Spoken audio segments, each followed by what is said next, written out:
Üçüncü sual, tesbih namazı diye bir namaz var mıdır? Bunda da selef alimleri arasında ihtilaf var. İmam Ahmed Rahimullah'a bu soru soruluyor.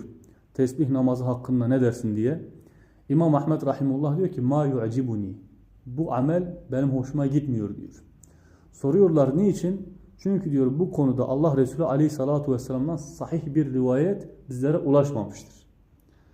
İmam Ahmed Rahimullah'a göre, Hanbeli mezhebine göre tesbih namazı yoktur. Niçin? Çünkü bu konuyla alakalı varit olan hadisler zayıf olduğu için. Cumhur ulemaya göre ise hocam, Cumhur ulemaya göre ise Hanifi mezhebine, İmam Malik'e göre ise tesbih namazı vardır. Bunlar da delil olarak Ebu Davud'un rivayet ettiği, az önceki zikrettiğim hadis, uzun bir hadis. Bunlar da bu hadisin ve diğer yollardan gelen hadisleri bir araya getirip bunların sahih olduğunu veyahut da hasen olduğunu, dolayısıyla tesbih namazının kılınabileceğini söylemişler. İhtilaflı bir konu. Biz kılan kişiye de bir şey demeyiz, kılmayan kişiye de bir şey söylemeyiz. İhtilaflı bir konu. Kişi kalbi hangi yöne meylediyorsa, tatmin oluyorsa onunla amel edebilir. Allah'a emanet. Allah razı olsun hocam.